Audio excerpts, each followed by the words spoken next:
Great quarterback in King, who's just been phenomenal. I think he's the best quarterback overall, played the best of anybody all season. And the very first play, the ball runs out of his hand, and we get it. And I'm telling you what, our kids were fired up, yet they were relaxed right away. Here we make a very critical mistake, and Brad does in this case, trying to get out of it right there. We had good play with misdirection against Texas A&M, and we didn't have any misdirection against them early in the ball game. We're long enough on it, but we're not making it.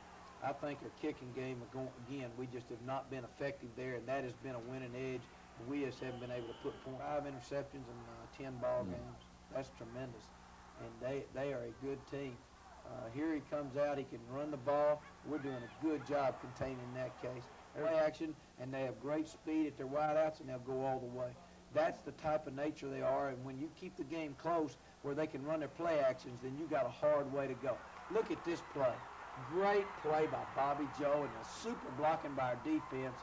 I mean, we're ready to play. We got a turnover right away. We got a big play in the kicking game on a punt return. I mean, this is a thing of beauty.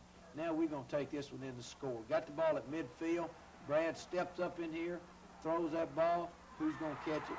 James Shebest. People worried whether we could throw the ball this year or not. That little kid there only catches 13 for 199 yards. That's in one game.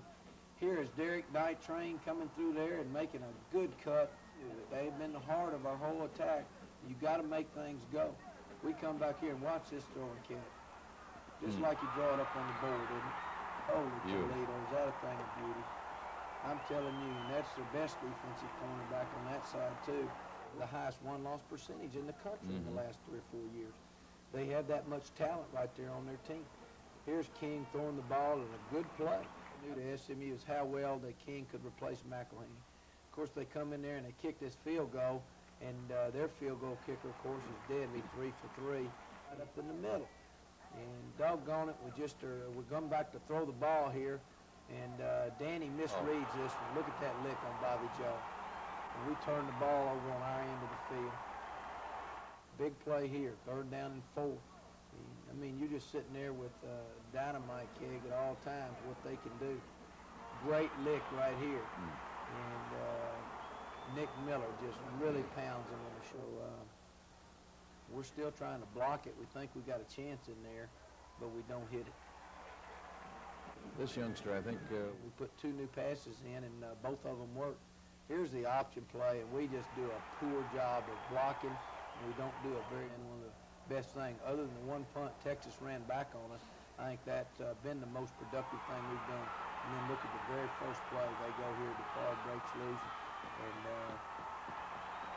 and there's a great example of the big play team. They had 3 of them in the ball game, and of course the one in the 4th quarter really hurt the worst. Right. I tell you what, they just running through us, and 2 plays are down the field. That is the explosiveness of them.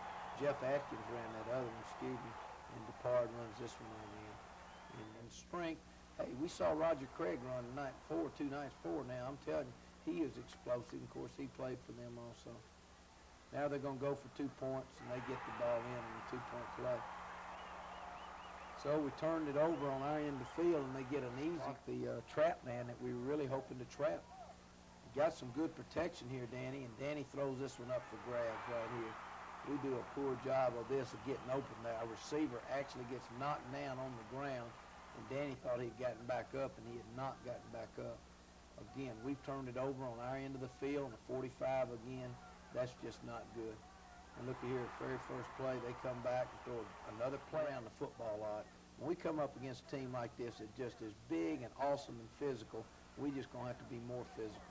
Our quickness is good, and with all these guys coming back defensively, except Mark Lee and Nathan Jones at our 2 outside positions, we're going to have to be a good 50 to 60 pounds stronger as far as power is concerned to play these same people here again next year. Can they look like the Clydesdales and run like Secretariat? I mean, the linemen, they're huge. They're very appropriate there. Miss Lily Peter, been proud of you the way you phrased that. But that's every once in a while I have an accident. I tell you, they just do a great job of, we get some great pressure that time, and a good lick by freshman Ricky Williams out of Parkview High School.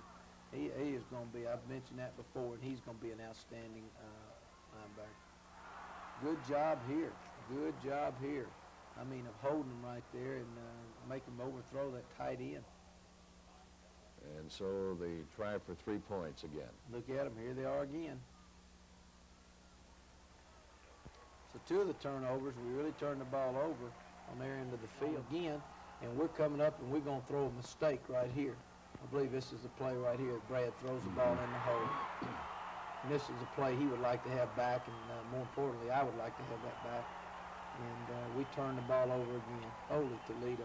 Even though right now we're in better field position, still it's a demoralizing thing. We'd had a great drive going, and we just didn't. We felt like we had to throw the ball a lot more. We definitely goes forward for 2 more yards. That is physical power and strength, and power is really a combination of your. It's a young SMU team. Well, that's encouraging. You did dampen my day. You see them throwing a good short route there, and they're mixing up the same thing we're talking about. They're mixing up a good running play, a good power play, and a good passing. And right here, they just bulldoze us right here. This is just, again, you see the power they have. That is the type of team that probably would cause us the most problem, and they realize it, and we realized it. And they just 24-7 at this time, and we're having a little trouble making something happen. Here's Bobby Joe trying. Look at the speed that they've got. I'm telling you, this is exciting. Don't get hurt there, Brad. Put his hand on Jamie Luters, but he makes a darn good play. I don't think he probably did. Look at this play here, though, and throw. Who catches the ball? James Shebest. Brad is hit just as he releases it, and Shebest. They're a good football team, and nothing continued to come easily right here, including this play, this play. And watch him scramble, and he finally finds James Shebest across the field. Brad didn't see this, but they did not even cover him when he lined up. They got him back, got the ball on about the 3-yard line, and watch the blocking. This is a thing of beauty. Look at this. I mean, anytime we can block and knock everybody down, Brad Taylor can run in the end zone, you know it's a good blocking. And that was a thing of beauty. I'm telling you, our guys here and against a big physical team, Dale Williams. Watch this block here. Watch the block by Terrence Tatum on 44. See him knock him down? I mean, Brad walks in the end zone. The block, you don't swing it. And look where we started, back on the 14-yard line. Things are heating up. It's getting exciting right there. Everybody's calling the hogs. You hear them get the turnover. But we do stop them down here, and that's important. We're coming after them. 2 downs, we stop them. 3 downs, he's going to run it right here, and we stop him cold. And, I mean, we've had a great little surge, and this is where you a photo of those guys. Here we come right back on the 1st down, throw the ball out wide. Who's there? James Shebest. He's the ball. Another super play here. Brad's coming back, and we got another crossing route. James Shebest, he the room with everything we needed to do. So we come back and throw this little pass here, just like you draw it up on the board, and nothing to this. Look at that. Just throw it just about 2 centimeters above his fingertips and let that guy catch it. Good gracious. That is a thing of beauty. Mr. Phillips has got to be glad that he won't have to see James anymore this year. I tell you what, James he has just been phenomenal. He is all conference if I've ever seen one. He's all world, really. People just give him the credit he deserves here. I mean, as far as going up and playing the ball and the concentration and keeping the 1 foot in bounds, that's just a phenomenal, phenomenal game. Now, all of a sudden, you think that momentum hadn't changed and the things, we want to win this ball game. It's 24-20. We've got to make it happen. Here you make a cardinal mistake. You throw it up, I don't care what happens. You don't take play. Now, it's still close enough, though, that they can run their base offense. Here they go, trying to get the ball outside, and they're not going to let them. You can see we're playing so hard now in the running game not to let them make the 1st down and try to run it. And this execution just beats us, this play right here. Perfect execution of an option play and a crack flag. And that's just a heck of a play. You know, any of you remember, that's what we did against Navy twice for 2 big scores when the game was pretty close there. That's when you can make your option attack work good, and it's just something we're going to have to work on and continue to get better doing, because our kids are trying hard and they're doing what we got to do to stop it, and you can't stop everything perfectly all the time. Unfortunately, physically exhausted the same way they are. But our guys find something in there, they reach down for something else, and there he is making another tremendous catch on a crossing route. And done a good job, and we put him in there, and he certainly has added something to our whole offense. Here we come back and look at this play. This is fourth down play. Looters went in the huddle and told Brad, said, Brad, I can beat him on the flag route. So Brad said, okay, fourth down. They just went and threw it. And so Shevest had been doing it. So Lute says, I can do it too. Watch me. And he does.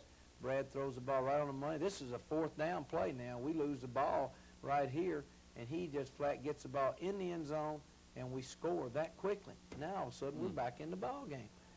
Now we go for our two-point play.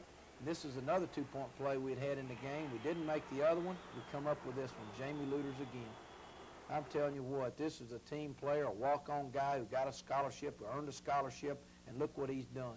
He's gotten a lot of opportunities since Donnie Center's been injured, and we missed him all year, but we'll have all these guys back next year, including Donnie Centers. Now this is the play. We've got to do it. They execute it better than we do. We don't get the ball quite high enough, and it bounces, and I mean, we get the ball back, we're still going to win the game. With Miami fresh on everybody's mind and Boston College and what they did, there ain't any doubt. Right here, we hit it a little bit too where it bounced too quickly and coming down. Right at that point, you really want the ball to be bouncing, you know, up high, and you hit the ground too close. And they do a great job right here of executing this thing.